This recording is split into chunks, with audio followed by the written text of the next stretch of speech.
वाहिगुरु जी का खालसा, वाहिगुरु जी की फतेह। मैं Sardar Inderpreet Singh, founder Global Midas Foundation, जो हमारा एनजीओ है। जब से ये हमने एनजीओ स्टार्ट करा तो इसके अंदर क्या क्या इनिशिएटिव्स हमने लिए हैं और उन इनिशिएटिव्स के अंदर कितना हमारा वर्क हुआ है,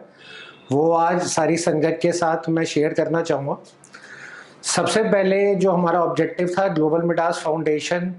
को बनाने का, वो ये था कि अपने गुरुओं की, अपने गुरुद्वारों की, अपने सिक्खी की जो भी वैल्यूज़ है और रिलीजियस उसके पीछे इतिहास है, उसको दोबारा से प्रचार करा जाए और दुनिया तक पहुंचाया जाए। तो सबसे पहले अपने गुरुओं से, अपने गुरुद्वारों से और सिक्खी से जुड़ने के लिए हमने स्टार्ट करा पहला इनिशिएटिव संगत पंगत का। इस संगत पंगत के इनिशिएटिव के अंदर हम लोगों ने अलग अलग जगहों पे शब्द के, कीर्तन के, संगत विचार के, इस तरीके के प्रोग्राम आयोजन करे, जिसके अंदर 3 साल से 25 साल तक के बच्चे आए। उन्होंने गुरुओं के अपनी गुरबानी करी और साथ में शब्द कीर्तन हमने जाके रिकॉर्ड करे। इसके पीछे हमारा ऑब्जेक्टिव था कि जब वो 3 साल, 5 साल, 10 साल का बच्चा आएगा, अपने गुरु का नाम लेगा और हम उसको इस प्लेटफॉर्म के थ्रू फिर दुनिया के सामने लाएंगे और इंटरनेशनली कनाडा हो गया, ऑस्ट्रेलिया हो गया, यूएसए हो गया, यूके हो गया, सिंगापुर हो गया, हांगकांग हो गया, तो उनकी ये गुरु के नाम लेती हुई और अपने गुरु की सेवा में जो लगी हुई आस्था है, इसको देख के जो ऐसे सरदार अपने सिक्खी से दूर हो गए हैं, या ऐसी थर्ड या फोर्थ जनरेशन जो एनआरआईज की बाहर है और आज अपने गुरुओं से और अपने शब्दों से दूर होते जा रहे हैं, तो उनके अंदर दोबारा से अपनी रिलीजियस वैल्यूज इनकलकेट करें। तो मुझे बहुत खुशी है ये बताते हुए कि अभी तक हम लोगों ने कोरोना के अंदर भी करीबन 100 से ज़्यादा जत्थों को इस तरीके से रिकॉर्ड करके प्रमोट कर चुके हैं, जिसमें 3 साल से लेकर 25 साल के बच्चे रहे। अब ये और भी हम इसको, अब क्योंकि कोरोना ओपन हो गया है और बड़े सारे प्रोटोकॉल हट गए हैं, तो इसको अब हम दिल्ली से भी बाहर एनसीआर में और फिर जम्मू से लेकर कन्याकुमारी तक प्रमोट करेंगे। इसके बाद जो हमारा दूसरा इनिशिएटिव हमने लिया, या हमारा दूसरा उपराला रहा, वो उपराला रहा कि जितने भी हिस्टोरिकल गुरुद्वारे हैं उनकी एक शॉर्ट डॉक्यूमेंट्रीज बनाई जाए, जिसके अंदर पहले वो गुरुद्वारा पूरा शूट हो और उसके साथ में जो वहाँ के हेड ग्रंथी हैं वो उस गुरुद्वारे का इतिहास और रिलीजियस वैल्यूज़ बताएं। प्लस उसके बाद हम लोग उसके ऊपर जो भी पब्लिकली अवेलेबल डॉक्यूमेंट हैं उसको रिव्यू करने के बाद एक उसकी शॉर्ट डॉक्यूमेंट्रीज बनाए 15 से 20 मिनट तक की। इसके पीछे हमारा जो आइडियोलॉजी थी ये थी कि आज अगर कोई देश में या विदेश में है बट उसको अपने गुरुद्वारों का इतिहास इतना नहीं पता, तो जब वो उनके पास ऐसे 15 से 20 मिनट की छोटी डॉक्यूमेंट्रीज पहुंचेगी तो उनको हमारे गुरुओं की पीछे की कुर्बानियों का और हमारे गुरुओं की इतिहास का और हमारे सिक्खी की रिच कल्चर और वैल्यूज का पता चलेगा। तो पहले हम यहाँ पर दिल्ली के अंदर गुरुद्वारा प्रबंधक कमेटी से परमिशन लेके 10 हिस्टोरिकल गुरुद्वारों का शूट कंप्लीट कर चुके हैं और उसके बाद हमने अपनी पहली डॉक्यूमेंट्री शीशगंज गुरुद्वारे की भी बना दी है। अब हम लोगों ने हरमिंदर साहब में एप्लीकेशन डाली हुई है कि हमें जम्मू से कन्याकुमारी तक ऐसे हिस्टोरिकल गुरुद्वारों को शूट करने की परमिशन दी जाए, और उसके बाद जब ये हो जाता है तो इस उपराले को हम फिर इंटरनेशनली भी करेंगे और इन डॉक्यूमेंट्रीज को थ्रू डिजिटल प्लेटफॉर्म प्रमोट भी करेंगे, ताकि जो आज सिख अपने गुरसिक्खी से और गुरुओं से दूर होते जा रहे हैं वो दोबारा अपने धर्म में जुड़े। इसके बाद हम लोगों ने तीसरा उपराला या तीसरा जो इनिशिएटिव अपना लिया वो हमने लिया पब्लिक ग्रीवेंस रिड्रेसल कैंप्स का, और उसके अंदर हमने बोल दिल्ली बोल कैंपेन पूरे दिल्ली में चलाया और साथ में हेल्थ कैंप्स था। तो जो पब्लिक ग्रीवेंस रिड्रेसल कैंप था या बोल दिल्ली बोल कैंप था, इसके अंदर हमारी टीमें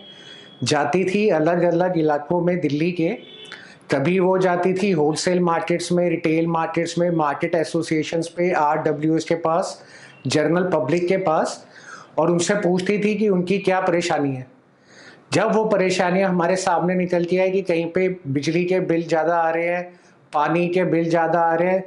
सीवेज खराब है, इस तरीके की कम्युनिटी डेवलपमेंट का कोई रिड्रेसल का सिस्टम नहीं है और एक इंसान की खुद कोई वैल्यू नहीं है, उसके हिसाब से हम लोगों ने फिर अपने एनजीओ के अंदर उनकी एप्लीकेशंस लिखी। एप्लीकेशंस लिखने के बाद उन कंसर्न डिपार्टमेंट्स के ऊपर एक फाइल सबमिट करी और फिर उसको फॉलोअप किया। साथ ही साथ में हमने देखा कि जब कोरोना हुआ तो बड़े सारे सोशल डिस्टेंसिंग के कारण और सीनियर सिटीजन्स भी ज़्यादा से ज़्यादा डिस्पेंसरीज में या हॉस्पिटल्स में अवॉइड कर रहे थे जाने के लिए। तो उनके डोर स्टेप तक इस तरीके से हमने हेल्थ कैंप्स का आयोजन करा और हेल्थ कैंप्स पहुँचाए। इन हेल्थ कैंप्स के अंदर उनको हेल्थ और मेडिकल अवेयरनेस पहुंचाई गई जो उनको अपना जीवन व्यतीत करने में हेल्प करे, और साथ में उनके बीपी के, शुगर के, बीएमआई के ऐसे जनरल टेस्ट भी करे गए और उनको बताया गया कि क्या क्या चीज़ें वो अपने आप को सेहतमंद रखने के लिए कर सकते हैं। तो प्राउडली मैं कहना चाहूँगा कि हमारी टीम ने दिन रात करके अभी तक 100 से ज़्यादा इस तरीके के बोल दिल्ली बोल यानी पब्लिक ग्रीवेंस रिड्रेसल कैंप और इसके साथ में हम लोगों ने हेल्थ कैंप्स लगा चुके हैं पूरे दिल्ली के अंदर। और ये कैंप्स अब हमें इनविटेशंस आते हैं एरिया से कि आप यहाँ पर आके ऐसे कैंप्स आयोजन करें। तो ये हमारा एक बड़ा फ्लैगशिप इनिशिएटिव रहा जो आज प्राउडली हम लोग 100 से ज़्यादा कवर चुके हैं। इसके बाद हम लोगों ने देखा कि क्या ऐसा करा जाए जिससे दोबारा अपने गुरसिख के ऊपर और अपने गुरुओं के ऊपर न्यू जनरेशन को, यूथ को एक इंस्पिरेशन मिले और जोड़ा जाए। इसके बाद हमने एक इनिशिएटिव लिया प्राउड सिख एंटरप्रेन्योर्स का। प्राउड सिख एंटरप्रेन्योर्स के अंदर हम लोगों ने सिख और सिखनियाँ देश में विदेश में जिन्होंने अपना कौम का नाम ऊंचा किया है और बुलंदियां हासिल करी हैं अपनी सूझबूझ से, अपनी कड़ी लगन से, तो उन लोगों की जीवनी रिकॉर्ड करी, उनका क्या स्ट्रगल रहा, किस तरीके से सिक्खी से, अपने गुरुओं की बाणी से उन लोगों को प्रोत्साहन मिला और आज वो फख्र महसूस करते हैं कि मैंने सिख एंटरप्रेन्योर बन के अपना काम किया, एम्प्लॉयमेंट जनरेट करी, लोगों को रोजगार दिया। तो 20 से ज़्यादा हम लोग इस तरीके के भी अभी तक सिख एंटरप्रेन्योर सीरीज में एपिसोड्स कर चुके हैं, जिसके अंदर फ्लैगशिप जो हमारा अभी तक इंटरव्यू रहा है वो रहा है यहाँ पे हमारा सरदार जसपाल सिंह चड्ढा जी का, जिनका पिंड बलूची एक नॉर्थ इंडिया का सबसे मशहूर देश और विदेश में फूड ब्रांड है। और अब हमें बड़ी जगहों से इस तरीके के अपॉर्चुनिटीज़ भी आती है कि आप हमारी ये स्टोरी है इसको कवर करें और हमारे साथ जुड़े। इसके साथ में हम लोगों ने फिर एक पूरी हमारी प्रोडक्शन टीम ने, एनजीओ की टीम ने पंजाब की यात्रा करी और जहाँ पर भी किसान आंदोलन चल रहा था सारे किसान आंदोलन की भी यात्रा करी। जब हमने पंजाब यात्रा और किसान आंदोलन की यात्रा करी तब हमें पता चला कि अहम 2 मुद्दे हैं जो पूरे किसान भाइयों में और पंजाब में बहुत डोमिनेंट है। एक मुद्दा उसमें से निकल आएगा जो था कैंसर का, जिससे किसान सबसे ज़्यादा जूझ रहे हैं, और दूसरा जो मुद्दा निकल के आया धर्म कन्वर्जन का, जहाँ पे सरदारों को आइडेंटिटी चेंज करे बिना दूसरे धर्म में कन्वर्ट करा जा रहा था। तो इसको जब हमें पता चला तो हमने इसमें अपना एक और इनिशिएटिव स्टार्ट किया जो बना कैंसर मुक्त पंजाब। जब 1970 में पंजाब को चुना गया फूड बास्केट ऑफ इंडिया के लिए, तो केमिकल फर्टिलाइजर और केमिकल पेस्टिसाइड्स के माफिया ने पंजाब में प्रोडक्टिविटी बढ़ाने के लिए और ऑल्टरनेटिव और मल्टी लेयर फार्मिंग को छोड़कर सिर्फ गेहूं को उगाने के लिए चुना गया और उसको अपने मार्केट बनाया और वहाँ पे ये जहर की खेती का बीज बोया। आज 1970 के बाद ये हालात है कि जो अगर गूगल पे हम टाइप करें कैंसर बेल्ट इन इंडिया तो मुक्तसर निकल के आता है। तो पूरी मुक्तसर भटिंडा मलोट वाली बेल्ट जो है वो कैंसर बेल्ट से प्रसिद्ध है। और वहाँ पे जब हम लोग गए और हमने सर्वे करा तो हमने ये देखा कि एक एक घर के अंदर कोई ना कोई बंदा परेशान है कैंसर से। और फरीदकोट हॉस्पिटल भी हम गए जहाँ की हमने पूरी डॉक्यूमेंट्री भी बनाई है और अभी वो प्रोडक्शन में है, और ये दिखाया कि किस तरीके से आज वहाँ बच्चे पैदा होते हैं और पहले पैदा होने के बाद भी उनके अंदर जो है कैंसर के ट्रेसेस होते हैं। और मुक्तसर से एक ट्रेन चलती है जिसका नाम कैंसर एक्सप्रेस है और भर भर के वहाँ से किसान अपनी फैमिलीज को लेके कैंसर के इलाज के लिए जाते हैं क्योंकि वो अफोर्ड नहीं कर सकते। और जितने भी इतने मल्टीनेशनल हॉस्पिटल्स हैं उसको अफोर्ड ना करने के कारण ये जहर की खेती और कैंसर सबसे ज़्यादा किसान भाइयों को परेशान कर रहा है। अब इससे लड़ने के लिए हम लोगों ने जो उपराले किए उस उपराले में सबसे पहले हम लोगों ने जो ये मार्केट में मिथ है कि आपको 3 साल लग जाते हैं नॉर्मल फसल को ऑर्गेनिक फार्मिंग या ऑर्गेनिक फसल में कन्वर्ट करने के लिए, उसका एक अवेयरनेस प्रोग्राम कराया जहाँ पे हमने किसान भाइयों को बताया कि देश में और विदेश में ऐसी टेक्निक्स अवेलेबल हैं जो 6 महीने के अंदर अगर सही तरीके से आयोजन करा जाए तो ऑर्गेनिक सॉइल टेस्टिंग के बाद ऑर्गेनिक फार्मिंग के लिए तैयार हो सकती है। फिर हमने उनको ये बताया कि जो आज यूरिया और डीएपी पे 50% की सब्सिडी है बट ऑर्गेनिक खाद के ऊपर 5% का जीएसटी है, तो उस माफिया से लड़ने के लिए आप ऑर्गेनिक खाद या वर्मी कंपोस्ट को यूज़ करें। जब उनको वर्मी कंपोस्ट और ऑर्गेनिक खाद के बारे में बताया गया तो फिर ये सवाल निकला कि ये इतनी महंगी होती है, तो एक किसान अगर उसको यूज़ करे तो उसको पैसा कहाँ से बचेगा और वो अफोर्ड नहीं कर पाएगा। तब हमने ऐसे अवेयरनेस कैंप चलाए, जिस अवेयरनेस कैंप के अंदर हमने उनको बताया कि ऑर्गेनिक खाद कैसे बनाई जा सकती है और आप अपनी एडिशनल इनकम कमाने के लिए ऑर्गेनिक खाद के यानी वर्मो कंपोस्ट के प्रोडक्शन यूनिट भी बना सकते हैं। तो आज अगर ऐसे वर्मी कंपोस्ट प्रोडक्शन यूनिट्स भी बन जाएं तो उसके साथ किसान भाइयों की ये कैंसर की प्रॉब्लम भी ख़त्म हो जाएगी और उसके साथ में उनको एक एडिशनल कमाई भी हो जाएगी। तो ये हमारा एक बहुत बड़ा एग्रेसिव है कि आज अगर हम ये पंजाब में कवर कर सकें और पूरे देश में ये चीज़ पहुंचा सकें तो आने वाले सालों में जो जो स्टेट्स के अंदर किसान भाई हैं और केमिकल फर्टिलाइज़र और केमिकल पेस्टिसाइड यूज़ कर रहे हैं वो इन सबसे बच सकें। इसी के साथ में हम लोगों ने ये किसान आंदोलन और पंजाब यात्रा में जब कैंसर की प्रॉब्लम निकल के आई और देखा तो हमने अब हाई कोर्ट पंजाब में और हरियाणा में एक पटिशन भी फाइल कर रहे हैं कि केमिकल फर्टिलाइज़र और केमिकल पेस्टिसाइड्स के ऊपर रोकथाम लगाई जाए, उससे सब्सिडी हटाई जाए और इसके साथ में जो हमारा वर्मी कंपोस्ट है यानी ऑर्गेनिक जो खाद है जिसके ऊपर 5% का जीएसटी लगता है, उस जीएसटी को हटाने के बात करी जाए। साथ ही साथ में जब हमने दूसरा ये जब पंजाब यात्रा और किसान आंदोलन यात्रा करी तब हमें पता चला कि पंजाब जो अपनी गुरुओं की भूमि है वहाँ पर बहुत बड़े स्तर पे काम चल रहा है सरदारों को कन्वर्ट करने का दूसरे रिलीजन में, और जब उनको कन्वर्ट करा जाता है तो रहते तो सरदार ही है, उनका वोटर आईडी पे किसी आधार कार्ड पे किसी डॉक्यूमेंट में नाम नहीं चेंज होता बट वो दूसरे धर्म को अपना लेते हैं। एमएलएम मॉडल चलाया जा रहा है कि जितने भी लोग ज़्यादा से ज़्यादा सरदारों को लाएं और धर्म कन्वर्ट करें तो उनको उसके तहत पैसे भी मिलते हैं और इंसेंटिव भी मिलते हैं। उसके अंदर हमने देखा कि भाई इस तरीके से छोटे हिंदुओं के, पंजाबियों के और सरदारे बच्चों को बसों में लिया जाता है, आगे जाके बस रोक दी जाती है, बोला जाता है कि अपने भगवानों के नाम लो और फिर बस चले, बट वो बस चलती नहीं है तो उसमें फिर वो अपने भगवान का नाम लेके बस चला देते हैं। फिर उनके फैमिली मेम्बर्स को बुलाया जाता है और उनको बोला जाता है अगर बड़ी बेटी है तो उसकी शादी करवा देंगे फॉरेन में एनआरआई की, तो अगर आप हमारे धर्म में कन्वर्ट हो जाएं, और अगर उसमें बड़ा लड़का है तो उसको जॉब के लिए या एम्प्लॉयमेंट के लिए या एजुकेशन के बिहाफ पे इस तरीके के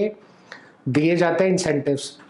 तो इसको मद्देनज़र रखते हुए हमने anti Sikh conversion assistance cell बनाया है। इस असिस्टेंस सेल के अंदर अभी तक हम लोग करीबन 50 से ज़्यादा ऐसी एप्लीकेशंस के ऊपर काम कर चुके हैं जहाँ पे हमें पता चला कि यहाँ पर ये ऐसा धर्म कन्वर्जन का काम हो रहा है और हम चाहते हैं कि आप इसको रोकें, बट हमारी आइडेंटिटी ना बाहर आए क्योंकि हमारी जान खतरे में जा सकती है। तो ये भी हम लोग बड़े एग्रेसिवली पंजाब में स्पेशली और फिर जम्मू से कन्याकुमारी तक कर रहे हैं। साथ में जो आज सरदार हैं और दुनिया भर में एस्टैब्लिश्ड है एज प्रोफेशनल्स और बिजनेसमैन, उन लोगों के लिए हम लोगों ने एक एनआरआई असिस्टेंस सेल भी बनाया है। उस एनआरआई असिस्टेंस सेल के अंदर अगर वहाँ के किसी एनआरआई को यहाँ पे अपने हेल्थ केयर इलाज के लिए आना है तो उनको हमारी लोकल टीम असिस्ट कर सकती है, और उसके साथ में अगर उनके यहाँ पे माँ बाप हैं या उनकी ज़मीन है, कोई भी इस तरीके का इशू है जो वो चाहते हैं कि कोई टेकअप करे, उसके अंदर भी वो सपोर्ट हमारी टीम दे सकती है। बहुत जल्द इसका ऑनलाइन एनआरआई असिस्टेंस पोर्टल भी लॉन्च होने जा रहा है जिस पर दिन रात काम चल रहा है। इसी तरीके से अगर कोई बेटियां बाहर चली गई हैं और बाहर जाके उनके अगेंस्ट में डोमेस्टिक वायलेंस का केस हो रहा है या जाती हो रही हैं तो ये एनआरआई असिस्टेंस सेल उन बेटियों को वहाँ पर भी हेल्प करेगा। इस तरीके से अभी हम करीबन 50 केसेस को अपनी जान पहचान के थ्रू ही हेल्प कर चुके हैं। जो लड़कियां यहाँ से बाहर जाके फंस गई थी और उनके ऊपर टॉर्चर हो रहा था तो ना वो वहाँ किस को बोल पा रही थी और यहाँ ना यहाँ किस को बता पा रही थी। इसके साथ में फिर हमने जब कोरोना हुआ, कोरोना फेज़ 1 आया, फेज़ 2 आया, तब हमने कोविड रिहैबिलिटेशन इनिशिएटिव करा, जिसके अंदर जो गृहिणियों के घरों में से मेल अर्निंग मेंबर चले गए थे, उनको फाइनेंशियल सपोर्ट करा गया कि वो अपने बच्चों की पढ़ाई करवा सके, अपनी घर गृहस्थी करवा सके, और उनकी स्पॉन्सरशिप करी गई। साथ ही साथ अब हमने जब और सर्वे किए और हमारी टीम मजबूत हुई, हमारे वॉलंटियर्स हुए जो आज 1000 से ऊपर हैं पूरे देश में और विदेश में, तब हमने ये भी देखा कि बड़े सारे गुरुद्वारों में जो सेवादार हैं, भाई जी हैं, और मंदिर हैं जिसमें पुजारी हैं और जो उनके असिस्टेंट्स हैं, उन लोगों की सैलरी 5 से 7,000 रुपये है। तो जिसको अपने गुरु की सेवा में या अपने भगवान की सेवा में लगा है, वो 5-7 हज़ार रुपये में किस तरीके से अपने परिवार का ध्यान रख पाएगा और साथ में उनको पढ़ाई अच्छी दे पाएगा अपने बच्चों को। तो उसके लिए हमने ये एजुकेशन फाइनेंसिंग इनिशिएटिव लिया है, जिसके अंदर हम 12,000 रुपये तक 3 महीने के लिए उनके बच्चों की ट्यूशन फीस फाइनेंस कर रहे हैं, सिर्फ 6% पर एनम पे। ना उनसे उनका कोई आईटीआर लेते हैं, ना कुछ मॉर्गेज करवाते हैं, सिंपल बच्चे की एजुकेशन का प्रूफ लेके उनको इस तरीके से फाइनेंस मुहिम करवाया जाता है।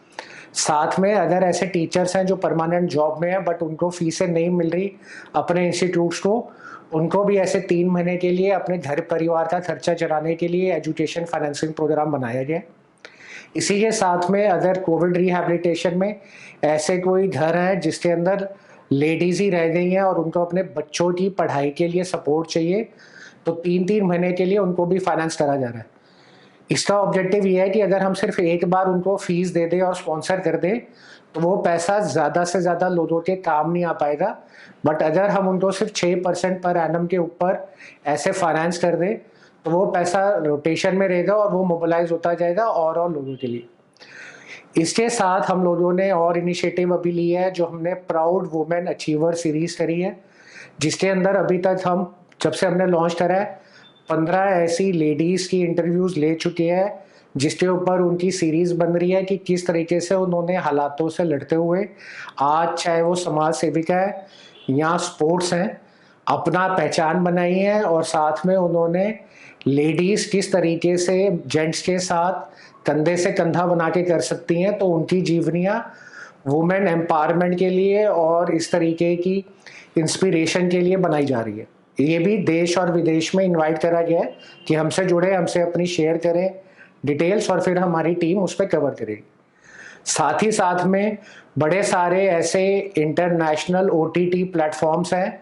जिन लोगों ने इंडियन बिजनेसमैन को सिवाय चोर, सिवाय स्कैम, फाइनेंशियल मार्केट्स के स्कैम, फाइनेंशियल इंस्टीट्यूशंस के स्कैम्स के अलावा उनकी प्रोजेक्ट हार्म कर रहे हैं, ब्रांड इमेज हार्म कर रहे हैं। तो हम लोगों ने इसमें प्राउड इंडियन बिजनेसमैन सीरीज बनाई है, जिसके अंदर हम ये दिखा रहे हैं कि किस तरीके से कड़ी मेहनत करने के बाद ये सारे जो हमारे इंडियंस हैं, इन इंडियंस ने अपने अपने बिजनेसेस देश और विदेश में स्थापित किए हैं और स्थापित करने के बाद इतने लोगों को नौकरियां दी हैं और अपनी जीवनियां चलाई हैं। इस तरीके के बिजनेस एस्टेब्लिशर हैं जिस बिजनेस से आज उनकी नहीं, कई परिवारों की भी आने वाली पीढ़ियां आगे बढ़ रही हैं। तो ये भी एक हमारा फ्लैगशिप प्रोग्राम है, जिसके अंदर अभी 10 से ज़्यादा हम लोगों के पास एंट्रीज आ चुकी है और उसके ऊपर सीरीज बन रही है। तो जब ये हमने स्टार्ट किया था पहले इंडिविजुअल लेवल पे और फिर अपना ग्लोबल मिडास फाउंडेशन एनजीओ बना के और सत्कर्मिक वैदिक ग्राम फाउंडेशन बना के जो किसानों और किसानों से रिलेटेड इश्यूज के ऊपर काम कर रहा है, तब हमें पता नहीं था कि हम इतने आगे तक पहुंच पाएंगे। बट सारी संगत ने, हमारे गुरुओं ने और हमारे जो सिखों की आइडियोलॉजी है सर्वदा भला, उसके अंदर हमें देश से विदेश से बहुत अच्छे लोग साथ में जुड़े, जिन्होंने हमें डोनेशन दी, फाइनेंशियली भी सपोर्ट करा और साथ ही साथ में आगे चल के प्रोत्साहित भी करा कि आप इस काम को जारी रखें और आगे बढ़ें। तो आज मैं पूरे देश और विदेश में संगत से सर्वदा भले के लिए, अपने गुरुओं की शिक्षा के लिए और अपने इतिहास को और रिलीजियस वैल्यूज़ को आगे बढ़ाने के लिए दोबारा से अपील करता हूँ कि आए हमारा साथ दें, चाहे हमारे साथ एज अ वॉलंटियर जुड़ें और जहाँ भी आपको इन चीज़ों में हमारी हेल्प कर सकते हैं, लोगों तक हमारी बात पहुँचा सकते हैं, हमारे इस तरीके के एनजीओ के वॉलंटियर बने, अलग अलग एनजीओ के अंदर विंग्स है उसमें जुड़ें। साथ में individuals, ultra high net individuals, normal businessman जो हैं, एनआरआईज जो हैं, कॉरपोरेट्स जो हैं, ऐसे इंस्टीट्यूशंस जो आज डोनेशंस देते हैं या वो सरबद्दा भला के लिए कुछ ऐसे कार्य करते हैं, तो वो हमारी संस्था से जुड़े, हम लोगों को इसके अंदर डोनेशन दें, ताकि उस डोनेशन से हम लोग अपने इन सारे उपरालों को देश और विदेश में आगे बढ़ा सके। हम लोगों के पास नीति आयोग, ATG, 12A सारी सर्टिफिकेशंस अवेलेबल हैं, जिसे जो भी इसके अंदर डोनेशन देता है उसकी टैक्स एग्जेम्पशन उसको मिल सकती है और टैक्स बेनिफिट मिल सकता है।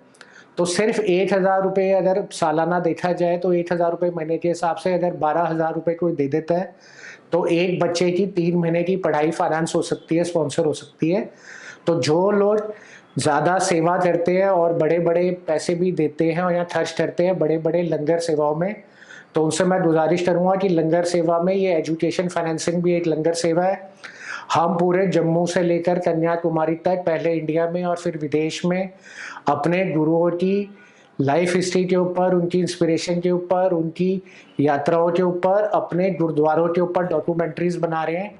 इसमें भी हमारा सहयोग दें। साथ में जो संगत पंगत का आयोजन हमने किया है उसको पूरे इंडिया तक आगे पहुंचाना है, उसमें भी दें। तो हर तरीके से हमसे जुड़ें और हमें सहयोग करें। वाहेगुरु जी का खालसा, वाहेगुरु जी की फतेह।